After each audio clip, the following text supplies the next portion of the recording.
Xin chào tất cả các bạn, mình là Tuấn đến từ đồng hồ đo.vn. Ngày hôm nay Tuấn sẽ chia sẻ cho các bạn về cách sử dụng phần mềm lưu trong U801. Đây là một cái phần mềm đặc thù dành riêng cho phụ kiện kết nối vi tính USB 01 của hãng thiết bị đo lưu trong. Phần mềm này sẽ đi kèm cho các bạn khi mà các bạn chọn mua phụ kiện kết nối vi tính đối với một số cái dòng máy lưu trong có tính năng kết nối với máy tính. Phần mềm này sẽ giúp chúng ta có thể vừa đo vừa có thể thao tác lưu dữ liệu trên máy tính cũng như là in dữ liệu số đó ra hoặc là in biểu đồ ra để báo cáo. Tuấn sẽ hướng dẫn cho các bạn chi tiết nhất về cách cài đặt và sử dụng, cũng khá là đơn giản và cực kỳ dễ thực hiện. Các bạn hãy làm theo Tuấn nhé.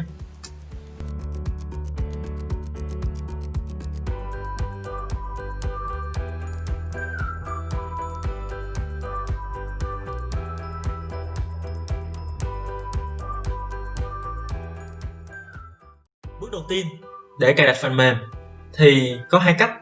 Cách đầu tiên, chúng ta sẽ sử dụng đĩa CD đi kèm theo lúc mà các bạn mua phụ kiện kết nối vi tính USB 01. Cách thứ hai, nếu như mà máy tính của các bạn không có ổ đĩa CD thì các bạn có thể tải bằng link tải trực tiếp tại nhà sản xuất là hãng lưu trong.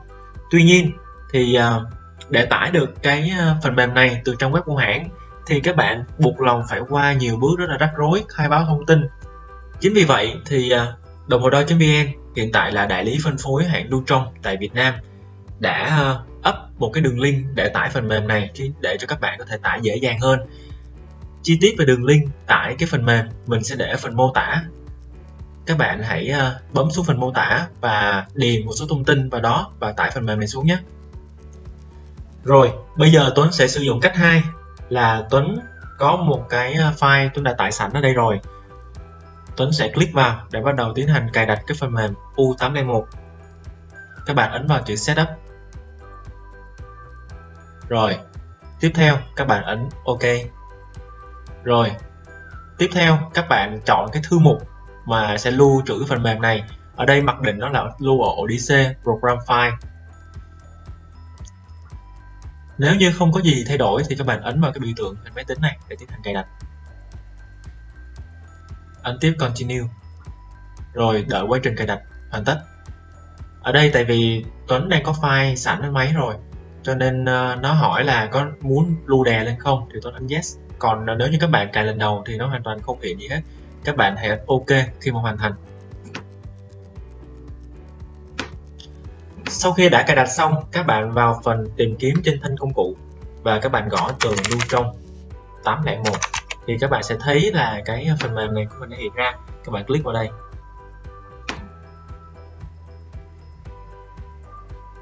Như vậy thì quá trình cài đặt của các bạn đã hoàn tất. Bước thứ hai, mình phải chuẩn bị đầy đủ những cái phụ kiện kết nối. Khi các bạn mua cái phụ kiện kết nối vi tính tại bất kỳ một cái đại lý hoặc nhà phân phối của hãng lưu trong nào trên toàn thế giới thì các bạn đều được cung cấp một bộ phụ kiện gồm có hai thứ.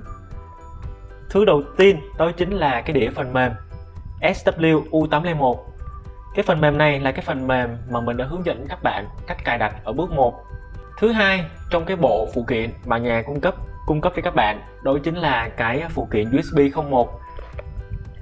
Mở hộp ra thì đầu tiên các bạn sẽ thấy cái dây đen đen này chính là cái USB mà để kết nối giữa cái thiết bị đo các bạn với máy tính.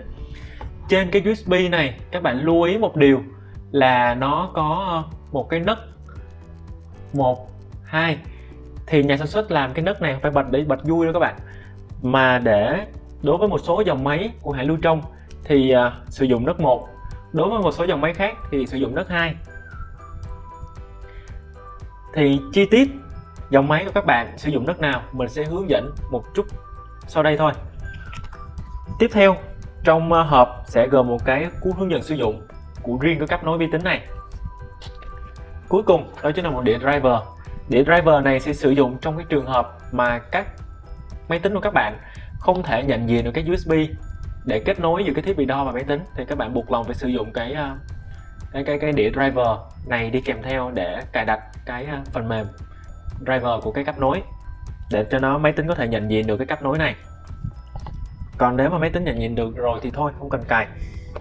Rồi, bây giờ mình sẽ hướng dẫn đến các bạn, như hồi nãy mình có nói, là làm thế nào mà các bạn biết được rằng máy của các bạn sử dụng cái NUC 1 hay là NUC 2.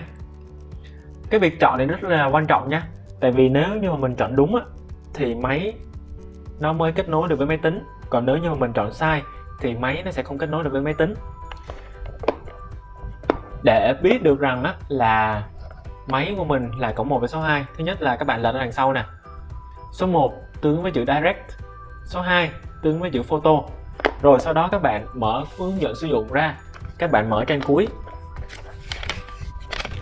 Rồi trong trang cuối này á, nhà sản xuất liệt kê ra đầy đủ tất cả những model mà tương ứng với NUC 1 hoặc NUC 2. Thì ở trong cuốn hướng dẫn sử dụng á, họ sẽ không đề rõ là NUC 1 hay NUC 2, mà họ sẽ phân biệt bằng chữ Isolate hoặc là chữ Direct. Bước 3, mình sẽ kết nối máy đo vào máy tính thông qua cổng USB.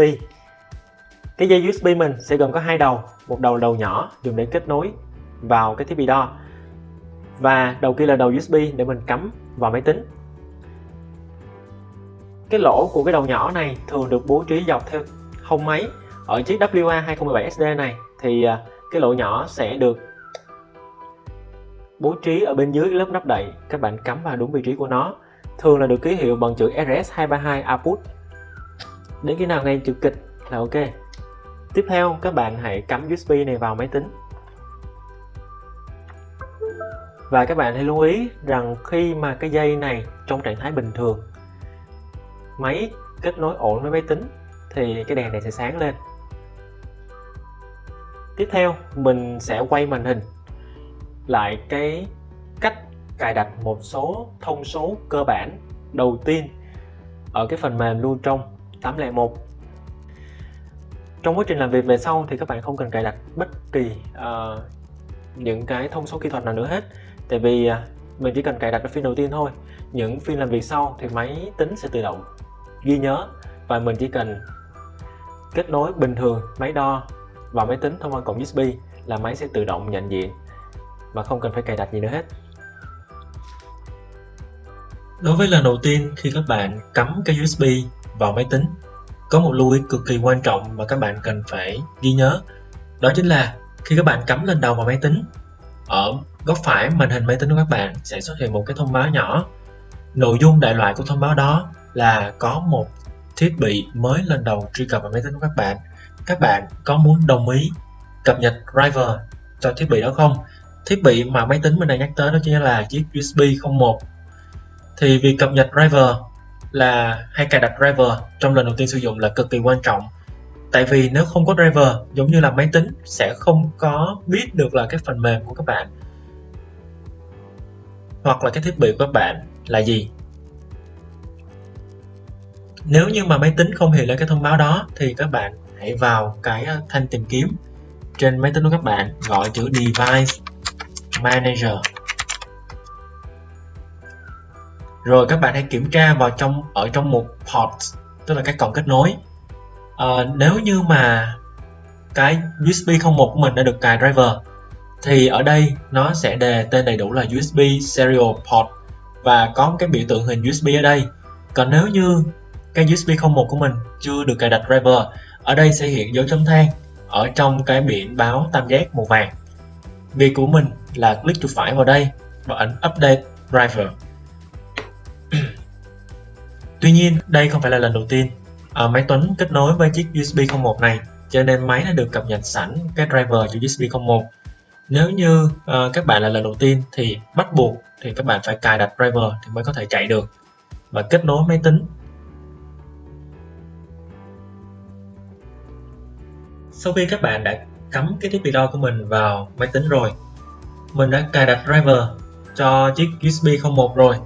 Bây giờ mình sẽ tiến hành cài một số thông số cơ bản trên cái phần mềm lưu trong 801 cho phiên làm việc đầu tiên. Trước hết mình vào Setup, chọn Create New Data File để tạo ra một cái thư mục mới. để lưu trữ dữ liệu đo của mình đo sau này vào cái thư mục này. Bây giờ mình sẽ ví dụ đặt tên cái thư mục này tên là data shift gạch 0710 tương với ngày hôm nay, ấn create. Khi nó hiện thông báo data file create OK thì các bạn ấn chữ OK, tức là phần mềm đã tạo một cái thư mục tên là data 0710 theo cái đường dẫn này để mình có thể lưu trữ dữ liệu đo của mình vào đây. Sau khi mình đã tạo xong, mình ấn exit để thoát ra. Tiếp theo, mình hãy chọn setup, chọn system setup để cài đặt một số thông số cơ bản. Trong quá trình đo, mình sẽ giới thiệu chi tiết ý nghĩa của từng mục trong cái phần cài đặt này để các bạn có thể hiểu rõ hơn. Đầu tiên là System Scan Rate, có thể cài đặt tùy ý từ 1 đến 3600 giây. Thì cái mục này có nghĩa là gì? Máy đo thì có thể đo liên tục, nhưng mà cái số mà các bạn cài đặt ở đây nó sẽ cứ 2 giây. Ví dụ như đây mình ấn chỗ số 2 hoặc là số 5 đi, thì tức là cứ 5 giây nó mới lưu giá trị đo tại thời điểm 5 một lần. Tức là máy cứ đo liên tục, nhưng mà tại thời điểm 5 giây, tại thời điểm 10 giây nó chỉ lấy giá trị đo tại thời điểm đó và lưu lại thôi. Nó sẽ lưu lại tự động tại những cái thời điểm đo đó mà mình không cần phải làm bất cứ điều gì khác. Ở đây thì mình chọn 2 giây.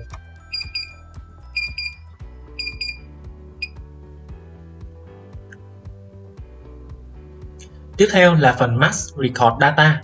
Thì ở đây chính là cái dữ liệu đo tối đa và lưu trong cái thư mục đó. Ở đây mình có thể tùy chọn. Thì ở đây mặc định người ta đề 1000 thì mình cũng đề 1000 cho tiết kiệm bộ nhớ. Tiếp theo là một phần cực kỳ quan trọng. Đây là phần Common Port, tức là mình sẽ chọn cái cổng kết nối cái USB vào máy tính. Thì USB có thể chọn số cổng tùy thích, tương ứng với máy tính, tùy máy tính của các bạn. Thì làm sao để biết là USB chọn cổng nào để kết nối với máy tính của các bạn? Thì các bạn hãy ấn vào chữ COM Port Detect này. Thì trong cái Device Manager hồi nãy như mình cũng đã nói, thì có cái mục Port. Các bạn ấn vào cái mũi tên này để sổ xuống, và ở đây các bạn thấy chữ COM3 không? Đây, thì USB này dùng cổng COM3 để kết nối với máy tính của các bạn. Các bạn hãy ấn vào đây, chọn số 3. Những cái còn lại các bạn hãy để mặc định nhé. Rồi sau đó ấn chữ Save. Rồi sau đó ấn chữ Exit. Tiếp theo, để đo lần đầu tiên, các bạn hãy ấn chữ Monitor, ấn Track Display. Rồi, sau khi mà mình ấn cái Track Display xong thì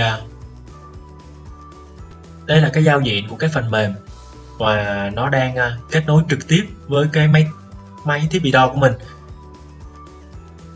Ở đây tùy theo cái thiết bị đo của các bạn đang đo chức năng là gì thì ở đây sẽ đề đơn vị tương ứng. Ví dụ như ở đây mình đang đo độ dẫn điện, cho nên ở đây nó đề đơn vị là US. Tiếp theo ở bên phải của chúng ta là có một số cái thông số mình đã cài đặt ban đầu, nó sẽ hiển thị lại ở đây. Đầu tiên là chữ Scan Rate, tức là mình cài đặt 2 giây. Rồi cái tên thư mục mình đã lưu vào, sau đó là ngày tháng, giờ hiện tại. Ở đây là số dữ liệu đã lưu được, nó đang chạy đây đó. Khi mà các bạn muốn ngừng lại thì các bạn ấn cái này để nó hiện lên chữ pause, nó ngừng lại, nó sẽ không lưu dữ liệu nữa cho đến khi nào bạn ấn tiếp để nó hiện chữ run thì nó tiếp tục lưu dữ liệu. Nếu như trong quá trình các bạn đo, các bạn thấy có một số nào đó, một dữ liệu nào đó nó dị thường, các bạn muốn lưu lại ngay tại thời điểm đó mà không cần phải đợi đến cái thời điểm 2 giây này, thì các bạn có thể ấn nhanh chữ Save Data này, nó sẽ lưu lại ngay tại thời điểm mà các bạn ấn chữ Save Data này cho các bạn. Tiếp theo các bạn có thể cài đặt được cái Emax, tức là cái cao độ tối đa ở trên đây để cho nó biểu đồ nó phù hợp với giá trị đo của mình hơn. Đây mình cài đặt là 500. emin thì các bạn cũng có thể cài đặt được. Ở đây mặc định là mình để chữ công. Sau khi các bạn cài đặt xong, các bạn có thể ấn chữ set e exit min max để xác nhận lại cái thông số các bạn cài đặt trên đây. Clear chart tức là các bạn ấn vào đây, nó sẽ tự động nó xóa hết biểu đồ và nó cho các bạn một cái biểu đồ mới bắt đầu từ giá trị hiện tại. Khi các bạn coi xong rồi, các bạn muốn thoát ra ngoài, các bạn ấn exit thì đồng thời là cái quá trình lưu các bạn cũng sẽ tự động dừng lại luôn. Cuối cùng mình xin hướng dẫn các bạn cách xem lại kết quả cũng như là cách in dữ liệu đo, in biểu đồ đo ra để mình có thể báo cáo. Các bạn hãy vào phần report, tương ứng có nghĩa là báo cáo, chọn data query. Ở đây nó sẽ xuất hiện một cái giao diện mới.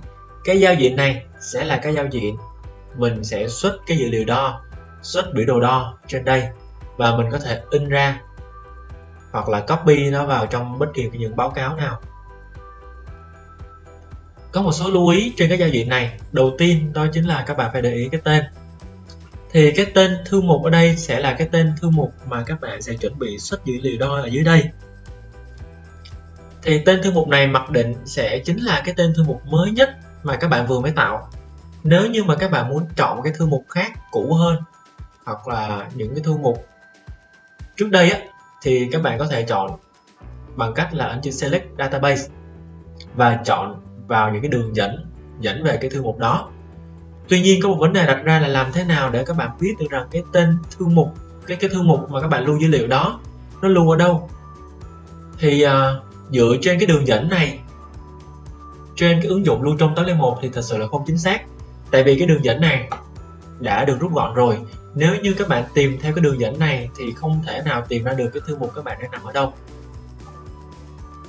Mà các bạn hãy theo hướng dẫn của mình để tìm bằng cách như thế này. Các bạn hãy vào phần File Explorer cho máy tính của các bạn. Ở đây mình sẽ dùng Win 10, vào Odyssey. Tiếp theo đó các bạn hãy tìm cái tên của cái thư mục của các bạn trên cái thanh tìm kiếm. Rồi sau đó các bạn ấn tìm kiếm và các bạn đợi quá trình nó chạy. Thì quá trình này diễn ra rất là lâu, trong tầm cỡ 1 đến 2 phút. Sau khi mà các bạn đã tìm xong thì máy tính sẽ trả về cho các bạn là cái file của các bạn đã được tìm thấy trong Odyssey, và đây chính là đường dẫn đầy đủ của cái file của các bạn.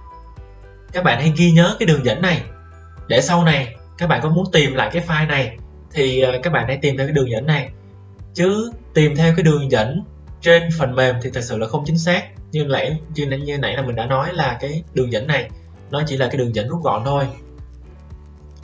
Rồi, đây chính là đường dẫn đầy đủ. Dựa trên đường dẫn này mình có thể tìm trực tiếp cái file này cũng như là toàn bộ những cái thư mục lưu những cái file dữ liệu tương tự của cái phần mềm lưu trong 801.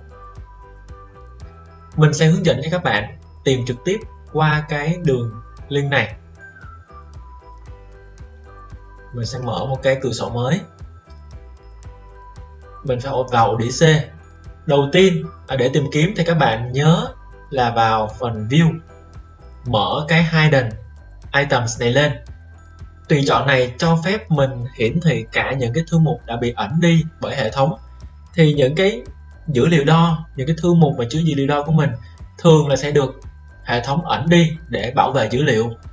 Thì mình phải ấn cái này để cho hệ thống nó hiện cả những cái thư mục đã bị ẩn đi. Thì mình sẽ thử bỏ ra để các bạn thấy sự khác biệt. Thì các bạn thấy ở đây là đang ở chế độ ẩn những cái thư mục quan trọng đi này. Mình vào chữ View, mình chọn Hidden Items. Các bạn thấy đó là nó khác gì không? Là các bạn sẽ thấy những cái thư mục mà nó mờ mờ ở đây nè, nó mới xuất hiện. Nó chẳng qua là những cái thư mục mà hệ thống đã ẩn đi rồi thôi. Bây giờ mình chọn tùy chọn đó để nó hiện ra thì mình mới có thể tìm được cái thư mục mà chứa dữ liệu đo mình đã đo được. Tiếp theo mình sẽ vào phần User. Ở đây tùy theo cái máy tính của bạn đặt tên là gì thì nó sẽ có tên thư mục tương ứng. Rồi sau đó chọn Add Data.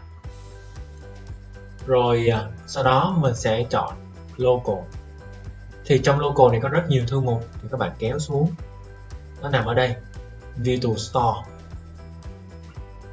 tiếp tục chọn Program File, lưu trong 801 Data.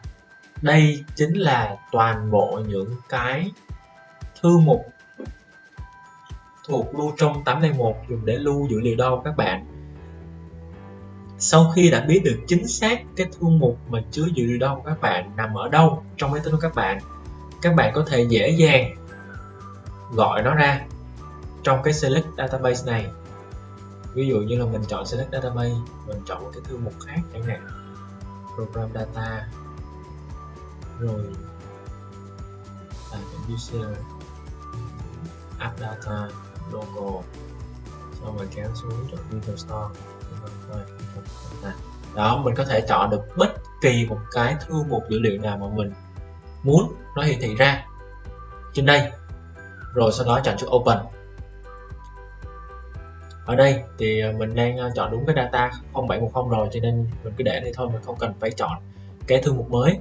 Tiếp theo là mình phải chọn cái kênh mà nó hiển thị ra tùy theo máy đo. Cái kênh này có nghĩa là gì? Tức là đối với một số máy đo, nó có thể hiển thị hai chức năng cùng lúc trên cùng một màn hình. Thì các bạn có thể chọn channel 1, channel 2. Tuy nhiên máy của mình chỉ có thể hiển thị được một chức năng duy nhất tại một thời điểm trên một màn hình, cho nên mình chọn channel 1. Thường là mình chọn channel 1 thôi. Tiếp theo là mình lưu ý là chọn ngày bắt đầu và ngày kết thúc.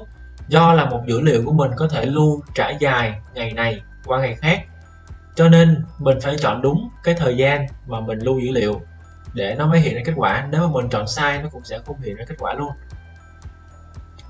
Rồi sau đó, sau khi đã hoàn tất xong mọi thứ, mình sẽ ấn chữ Data Query để nó hiện ra bảng dữ liệu đo. Thì đây chính là cái bảng dữ liệu đo hồi nãy mà mình đã đo được. Nó sẽ gồm có 3 cột chính là cột ngày, giờ, kênh và tên đơn vị. Sau đó đây chính là cái dữ liệu đo. Sau đó mình sẽ chọn ấn chữ Show Chart để hiện ra biểu đồ. Thì do là cái kết quả đo của mình nó tương đối là ổn định, cho nên nó gần như là một đường thẳng. Tiếp theo mình có thể tùy chọn thay đổi cái tên biểu đồ đầu và đuôi để cho nó phù hợp với nhu cầu của mình. Thì ở đây ví dụ như là mình đặt lại tên nó là conductivity, footer mình sẽ chọn là US. Đó, thì ấn setup thì nó sẽ ra đúng cái nhu cầu của mình. Tiếp theo mình có thể chọn cái Emax là 200 chẳng hạn. Sau khi đã cài đặt xong mọi cái thông số mà mong muốn, mình có thể kiểm tra lại lần cuối dữ liệu đo của mình và in cái dữ liệu đo của mình ra, hoặc là in cái biểu đồ của mình ra bằng cách chọn Print Chart hoặc là Print Data. Print Chart tức là mình sẽ in cái biểu đồ này ra. Ở đây mình có nhiều tùy chọn, thì do máy tính của mình không có kết nối với máy in. Nếu như máy tính của các bạn có kết nối với máy in thì các bạn có thể chọn cái máy in tương ứng ở trên đây và chọn in ra, hoặc là các bạn có thể xuất ra file PDF cũng được.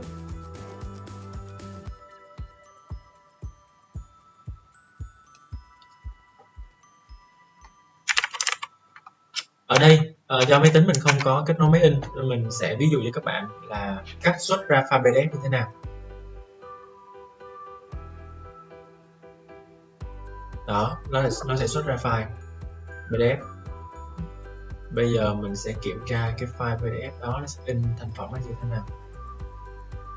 Đó, nó sẽ thành ra thành phẩm như thế này. Sau đó các bạn có thể dùng cái file PDF này có thể để báo cáo hoặc là in ra cũng được. Còn nếu như các bạn muốn xuất cái dữ liệu đo bằng số này ra để chép vào trong các báo cáo của các bạn, hoặc là muốn in cái dữ liệu đo này ra, thì làm như thế nào? Các bạn hãy chọn Print Data. Ngay khi mà các bạn ấn chữ Print Data thì các bạn sẽ thấy một cái thông báo. Thì cái thông báo này có nghĩa là cái file của các bạn là data 0710.mdb. Thì cái đuôi mdb này là một cái đuôi khá là đặc biệt, nó chỉ dùng để truy xuất kết quả thôi, không thể nào mà mình có thể in dữ liệu đo nó ra hoặc là copy dữ liệu đo nó ra để sang cái báo cáo của các bạn được. Cho nên ứng dụng mới yêu cầu là các bạn có muốn tạo một cái file notepad, tức là đuôi txt đó, để chứa toàn bộ những cái dữ liệu số của các bạn, toàn bộ những cái dữ liệu của cái file data 0710 này vào đó hay không. Thì các bạn hãy vui lòng ấn chữ yes. Sau khi các bạn ấn chữ yes này rồi thì tự động toàn bộ những cái dữ liệu mà các bạn đo được trong cái file data 0710 này sẽ được lưu vào trong cái file notepad có tên là report.txt. Rồi, sau khi các bạn ấn chữ yes xong rồi, các bạn vào chữ file rồi chọn open để mở ra cái thư mục của các bạn. Rồi bây giờ các bạn hãy vào đúng theo cái đường dẫn mà hồi nãy mình đã hướng dẫn các bạn, là nơi cái thư mục của các bạn được lưu trữ. Các bạn vào ổ DC, chọn user. Rồi, tùy theo cái tên máy tính của các bạn là gì. Ở đây máy tính của mình tên là Tuấn Vũ, cho nên mình sẽ chọn thư mục Tuấn Vũ. Nếu như máy tính các bạn tên gì thì thư mục ở đây nó sẽ hiển thị tên tương ứng như vậy. Rồi vào chọn App Data, chọn Local, rồi chọn tiếp Virtual Store, chọn Program File, chọn lưu trong 801 Data. Thì các bạn hãy chú ý ở đây là chọn theo file txt nhé. Thì các bạn thấy ở đây là tự động hồi nãy ứng dụng đã chuyển toàn bộ những dữ liệu data 0710.mdb này thành một cái file notepad trên tên là report ở đây rồi. Các bạn hãy ấn cái file này và chọn chữ open. Rồi, như các bạn thấy ở đây, toàn bộ những cái dữ liệu đo của cái bảng này đã được chuyển thành cái file notepad này. Cái file này các bạn có thể dễ dàng copy hết toàn bộ để chép qua báo cáo các bạn, hoặc các bạn có thể tùy chọn in đều được. Như vậy, Tuấn cũng đã vừa chia sẻ xong đến các bạn về cách sử dụng phần mềm lưu trong U801 cũng như là cách kết nối thiết bị đo hãng lưu trong vào máy tính thông qua cổng USB 01. Nếu trong quá trình cài đặt và sử dụng các bạn gặp bất kỳ khó khăn gì, các bạn hãy liên hệ với đồng hồ đo.vn theo số hotline 0931 77 8683, hoặc các bạn có thể để lại bình luận bên dưới. Tụi mình sẽ trả lời các bạn trong thời gian sớm nhất. Chúc các bạn thành công và hẹn gặp lại ở những video kỳ sau. Chân thành cảm ơn các bạn đã theo dõi đến tận giây phút này của video.